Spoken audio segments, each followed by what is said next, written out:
Si je veux faire du vélo, il faut que je fasse quoi? Il faut juste que je remette de l'air dans la pompe? Bah non, il y a que les pneus à gonfler, s'ils sont bons, mais j'espère qu'ils vont tenir, qu'ils sont pas craquelés. C'est bien. Ah bah oui, là c'est bien pour gonfler ça. Et c'est ça le petit fil au bout? Non, il faut un petit câble. T'as un raccord pour grosse valve et un raccord petite valve, parce que t'as des vélos sans grosse valve et d'autres vélos sans petite valve. Okay. Les vélos là, ils sont pas lourds les vélos, mais le mieux c'est, tu vois, les camping-cars, ils disent même l'hiver de les bouger d'1 mètre pour pas que le pneu il soit toujours sur le même côté, toi. Voilà, on les a pas bougés.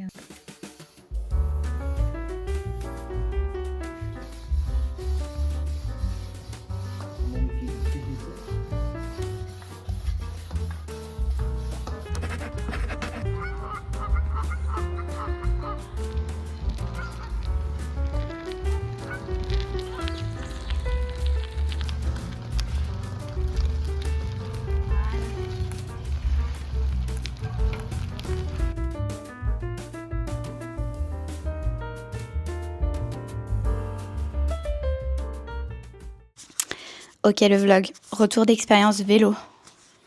Ça va, ça était bien. Ça va? Ça faisait longtemps qu'on repoussait? Ouais. Combien de temps? Pour des années, en fait.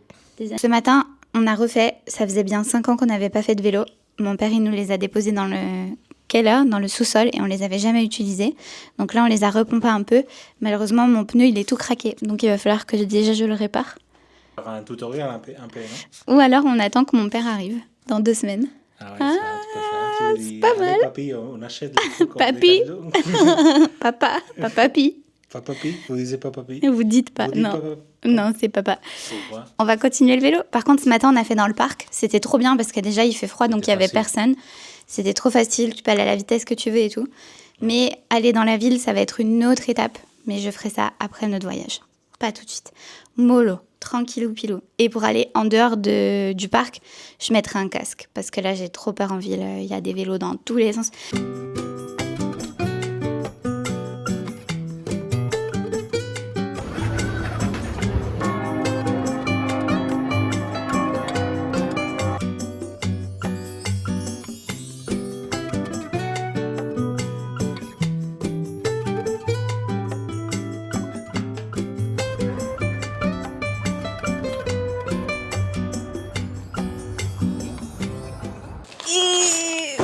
Mini haul de course faite cet après-midi, en même temps que la marche. Est-ce qu'au passage, je suis allée acheter des livres et je vais vous montrer ça juste après? Peut-être que je me suis gâtée pour mon anniversaire. Ça va, merci. Alors, j'ai pris des mini sushis végé pour le voyage demain. On part juste avant les coups de midi. Donc on va manger sur le trajet. Donc je me suis prise des petits sushis végé. J'achèterai, je pense, un sandwich à la gare. Souvent, ils vendent des sandwichs au brie qui sont très très bons. Et des framboises qui vont être mangées ce soir et demain matin avec du yaourt et du muesli. Ce soir, on va faire une salade avec ce qui nous reste dans le frigo, mais on manquait quand même un peu d'ingrédients. Donc on a pris des tomates et une canette de maïs. Enfin, oh, oupsie, les petites framboises, ne mourrez pas. C'est bon, elles vont bien. Hop.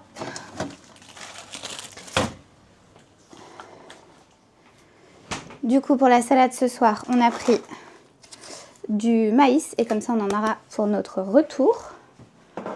Puisque ça se garde. On a pris aussi un peu de congelé parce qu'on rentre un dimanche. Donc, on a pris des Frühlingsrollen, c'est quoi en français? Des trucs chinois comme ça là, aux légumes. Et des légumes congelés. Il n'y avait pas trop de choix à Lidl, il n'y avait que ça, genre avec du beurre. Et des haricots, ma foi. Voilà, pour se faire ça avec des pâtes pas fraîches, mais on a des pâtes en sec. Donc quand on revient, c'est nickel. Ça nous fait un petit plat directement. Et on s'est dit qu'on n'allait pas se prendre des pizzas congelées parce qu'on revient d'Italie. Donc je pense pas qu'on aura envie de manger des pizzas. On a pris quelques boissons. J'ai pris ça pour le chemin pour moi demain. J'aime bien avoir de l'eau et un petit smoothie pour la route. Une Radler à partager ce soir, c'est une bière légère au citron. Et 2 cola zéro, c'est un peu notre petit... Voilà. Ce qu'on devrait pas, mais j'ai beaucoup de montage à faire avant de partir. Au moins 2-3 vidéos. Donc il va me falloir du fuel. Donc voilà pour les boissons. Hop. Et ensuite pour manger avec la salade ou sur le chemin demain, on a pris un bretzel au fromage et un schneck. Comment ça s'appelle? C'est un genre de tourbillon tomate fromage. Et Pedro a pris un croissant, sûrement avec du jambon dedans. Je ne sais pas ce qu'il y a dedans. Voilà pour les courses et pour les livres. Oui, oui, oui. J'allais dire mon mec a choisi, mais j'ai choisi pour mon mec. Non, je lui ai proposé parce que je voyais Matt Dinniman passer partout, surtout avec l'autre livre qu'il a écrit qui est The Dungeon Crawler. Et en lisant les résumés, celui-ci avait l'air beaucoup plus sympa que The Dungeon Crawler, même s'il est beaucoup plus connu. Donc on va tester, c'est un livre qu'on a tous les deux envie de lire. C'est un livre qui se passe dans le futur, sur une autre planète, et c'est de la science-fiction. Il y a de la police, intelligence artificielle, il y a de l'agriculture du futur, de la connexion entre la Terre et une autre planète, des colonies qui sont parties là-bas. Et voilà. Et il y a un jeu. Et c'est un peu la base de son autre livre qui est plus connu. C'est un jeu télévisé qui se passe dans l'espace. Il y a une relation à distance du coup. Voilà, franchement ça a l'air pas mal du tout. De la science-fiction, ça nous fera du bien. Et moi j'ai pris, pas de la science-fiction, une romantasie, voilà. Vous commencez à me connaître. Once Upon a Broken Heart, c'est le début d'une trilogie. Et ma foi, ça a l'air très sympathique. En fait, le résumé de celui-ci, je l'ai lu plusieurs fois et ça m'intrigue pas trop. Mais les couvertures sont très très belles. Et c'est vrai qu'en Cozy Romantasy, ça ressort vite parce que c'est dans le côté fantasy, mais c'est les couvertures les plus douces, avec des couleurs un peu sympas et tout. Et la couverture du 3 m'a trop attirée. Et j'ai lu le résumé du 3, il avait l'air trop bien. Et j'ai pas vu tout de suite que c'était le 3. Et du coup, après, je suis retournée au 1. Et je me suis rappelée avoir déjà lu le résumé, pas trop avoir envie de tenter. Mais écoutez, vu que le 3 a l'air génial, je vais commencer par le 1 et on verra ce que ça donne. Je crois que là, c'est une histoire un peu d'amour, mais un peu triste. Mais ça se finit bien dans le 3, donc je vais lire. J'aime bien les choses qui se finissent bien. Hein. Et ensuite, j'avais commencé à l'écouter en livre audio les premières minutes et j'ai adoré. Donc je l'ai pris en... Oh là là, j'ai vu 22 €. Je me suis dit, il n'y a pas que 22 € quand même. Non, c'est le prix du livre de science-fiction. Du coup, je me suis dit que j'allais l'acheter en dur parce que je commençais à vraiment bien l'aimer. Et je sais que c'est pas de saison, mais l'automne chez moi, c'est toute l'année. Donc, je vais le lire comme si c'était des fruits et légumes pas de saison, vous voyez. Mais non, je sais pas, il a l'air trop cosy, trop bien. Il y a des trucs avec des livres et tout. Et je trouve que la romance a l'air bien construite. Donc, voilà, je vais lire ça. Et le dernier que j'ai pris, c'est un Emily Henry. Pour moi, c'est une valeur sûre, même s'il y en a un d'elle que j'avais pas trop aimé, qui s'appelle Happy Place. Ça m'avait pas fait vibrer du tout, mais les autres que j'ai lus d'elle, j'ai beaucoup aimé. Et ça, je sais que typiquement, je vais le passer à ma soeur dès que je l'ai terminé. Et voilà, on se les lit ensemble, on aime bien. Et ça parle de livres en fait, donc c'est tout. Et en fait, il y en a un autre qui est encore mieux noté, c'est People We Meet on Vacation, mais j'ai déjà vu le film, donc j'allais pas lire le livre, j'avais pas trop envie maintenant que je connais l'histoire. Peut-être dans 10 ans quand je l'aurai oublié. Mais je suis déjà en train d'en lire un d'elle et voilà, c'est le prochain. J'avais déjà envie de l'acheter. Il est trop beau, je trouve. J'aime trop orange-bleu comme ça pète, ça pop. Et j'aime bien la petite pile de livres derrière, elle est trop kiki. Voilà, je crois que je vais beaucoup aimer. J'avais besoin de livres vraiment zéro pression. Pas de contemporain, pas de mort, pas de...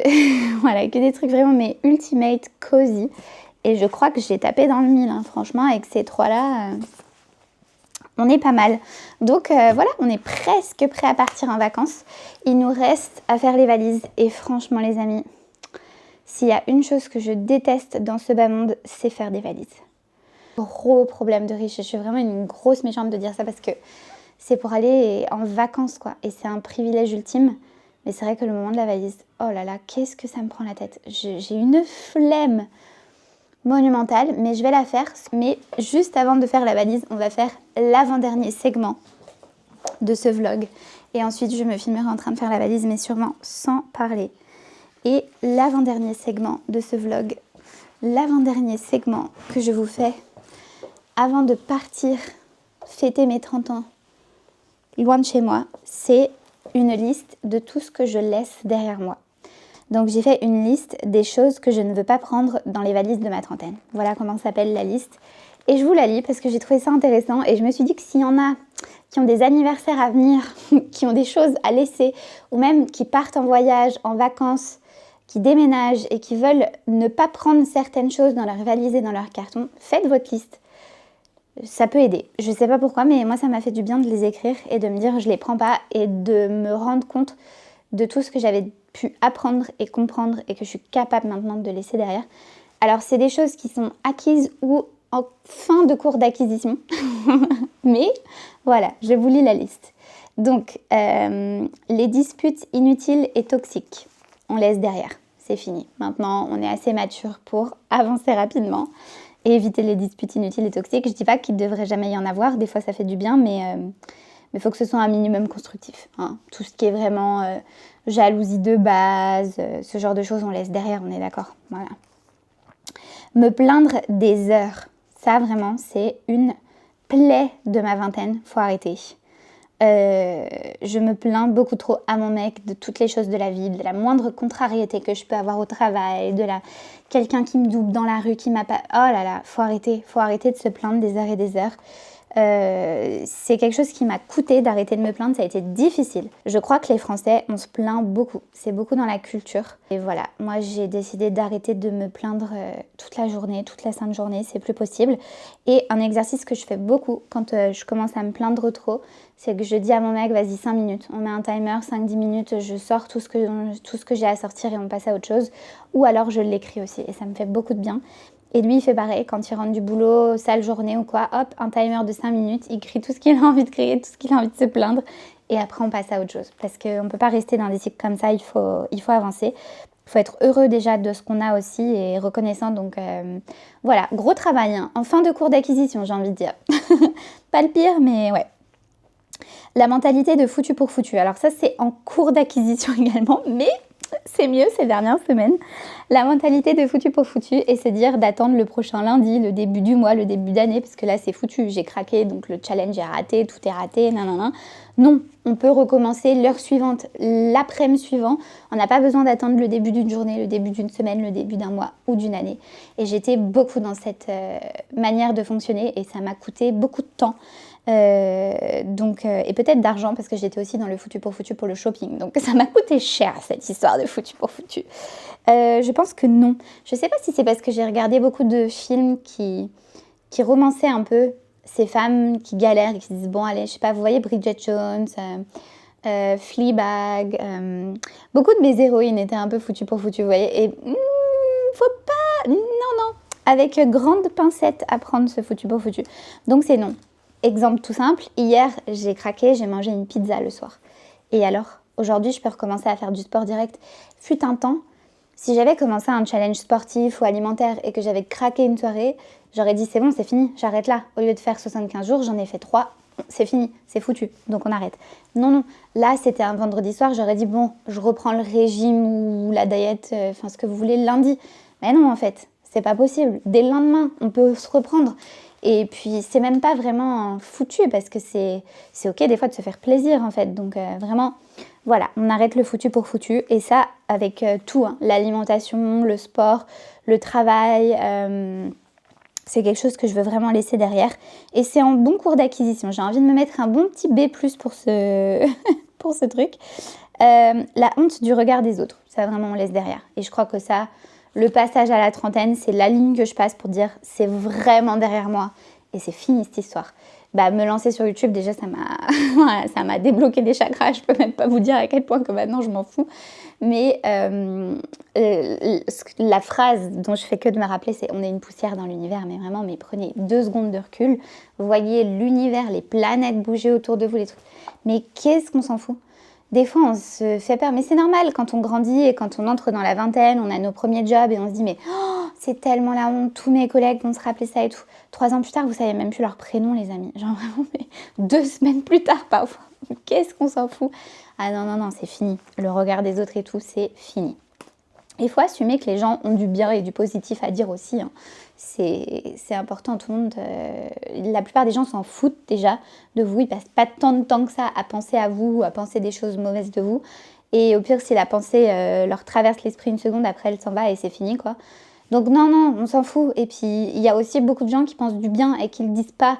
On croise des gens dans la rue, on est là, ouais, ils sont cool, trop beaux, trop belles, j'adore cet accessoire et tout. Donc, faut le dire quand on peut, hein, peut-être pas déranger les gens, mais voilà. Et puis voilà. Donc, la honte du regard des autres, c'est fini.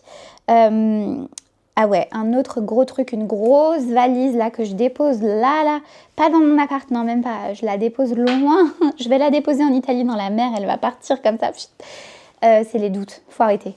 En fait, un peu de doute c'est bien, mais j'ai marqué 90% des doutes, je les laisse derrière. Un peu c'est bien, trop ça paralyse. C'est fini. Trop douter de moi, je crois que c'est quelque chose peut-être que les femmes font beaucoup. Je ne sais pas si les hommes doutent autant que les femmes, j'ai pas l'impression. Mais bon, voilà, dites-moi dans les commentaires si vous êtes un homme et que vous doutez beaucoup. Hein. Mais moi je doute beaucoup trop. Et les doutes me paralysaient pendant des années. Et il ne faut pas laisser ça arriver, il faut passer à l'action. Il faut faire les choses, faire, se tromper et apprendre et avancer.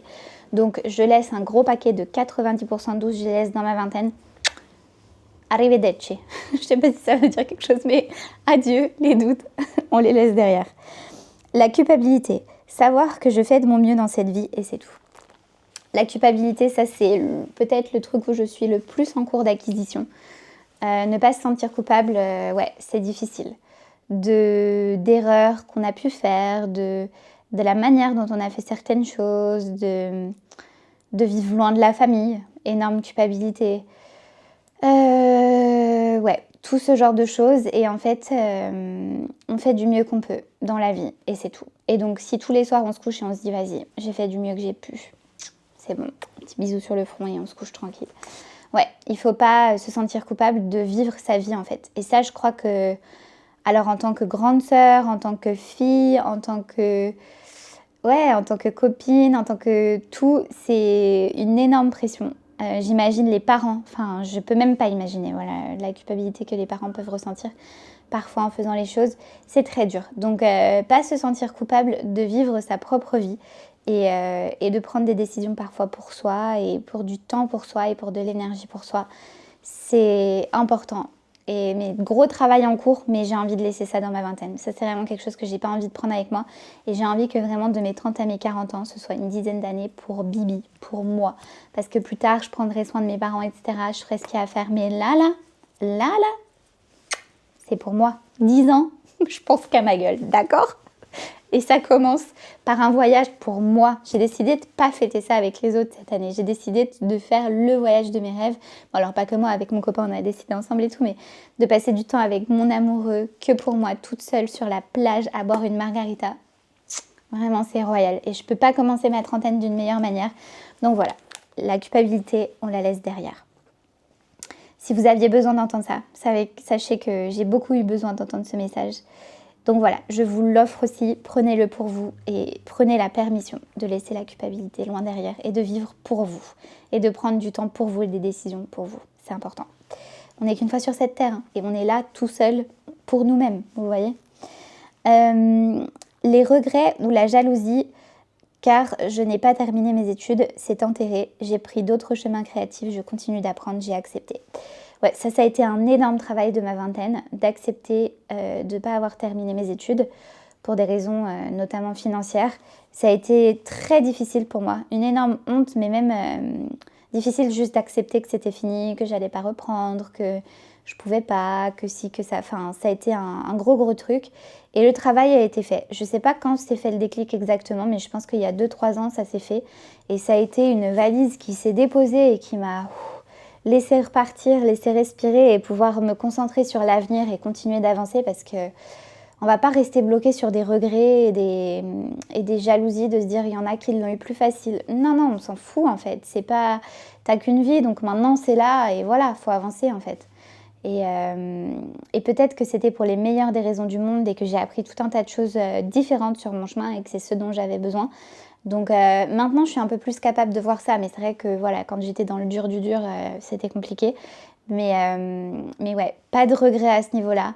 je vis la vie que je devais vivre et c'est ok, ça m'a appris beaucoup de choses, ça m'a appris beaucoup la résilience et je suis contente d'avoir déjà laissé cette valise de ma vingtaine un petit peu avant, derrière moi. Donc ça, vraiment, je la prends pas, elle est plus dans mes mains déjà. Ça, encore en cours d'acquisition. La timidité, me faire petite, parler doucement, c'est fini, je prends la place que je prends. Alors ça aussi, je pense que voilà, être une femme, être en surpoids, t'as envie de toujours prendre un peu moins de place peut-être, je ne sais pas. Pas forcément, parce que j'ai des copines toutes fines qui ressentent la même chose, j'ai l'impression.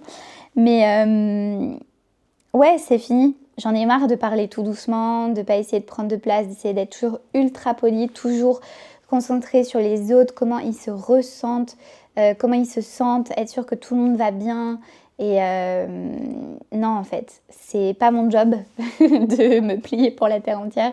Et j'ai le droit de prendre de la place et j'ai le droit de pas mettre un smiley dans le message et j'ai le droit de répondre sèchement, j'ai le droit de dire non, mon Dieu, bon Dieu. Ça par contre, mais quel apprentissage. Ouais, le droit de dire non, le droit de penser qu'à ma gueule si j'ai envie. Oh là là, la trentaine. Non, je vais pas devenir une grosse méchante. Mais ouais, c'est fini. Je prends de la place et j'arrête de me faire petite. Et je vais prendre un cours, je crois, sur la timidité et la confiance en soi. Il y a un cours sur Masterclass.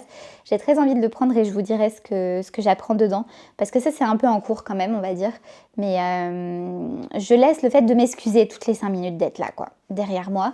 Et par contre, pour la confiance en soi, je crois que ça va être un travail en cours d'acquisition pendant la trentaine, mais on va le faire avec grand plaisir. Ouais, donc dans la même veine, je sais dire non, toujours dire oui, c'est derrière, ça c'est clair. Parler, rêver au lieu de faire. Dans la trentaine, on fait. Je crois que c'est quelque chose que j'ai bien commencé à mettre en place sur la fin de ma vingtaine, sur peut-être les 2 dernières années. Mais pendant des années, j'ai plus rêvé d'écrire qu'écrit. Vous voyez, j'ai écrit depuis 7 ans, tout le temps. C'est quelque chose que j'ai jamais lâché, mais c'était vraiment par mini-dose. Et des fois, j'aurais pu faire plus. Et j'étais plus dans le rêve, dans penser à écrire, penser à être écrivaine qu'à écrire. Et bon voilà, je vous parle de mon plus grand rêve, mais ça peut s'appliquer à beaucoup de choses. Et au lieu de rêver d'une vie, je préfère commencer à faire les choses et à avancer, quitte à me tromper, quitte à être parfois renvoyée un petit peu en arrière parce que je me suis trompée, c'est pas grave. Mais faire, je crois que ça va être le mot d'ordre. Faire et créer, voilà. Mais pour moi, c'est un peu la même chose, donc avancer.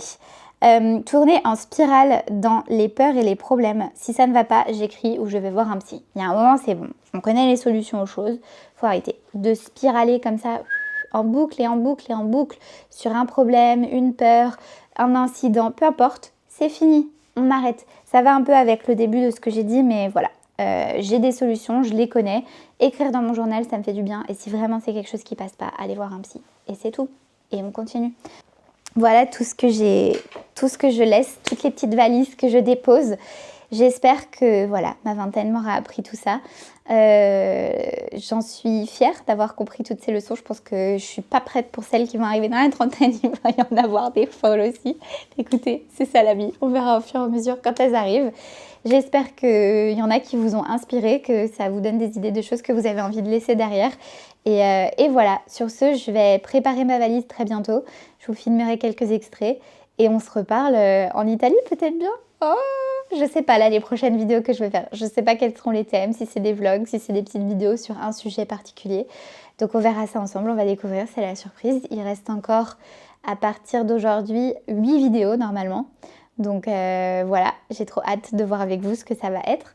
Et on se retrouve peut-être en Italie. Voilà, je vous souhaite une très bonne soirée. À bientôt, à demain.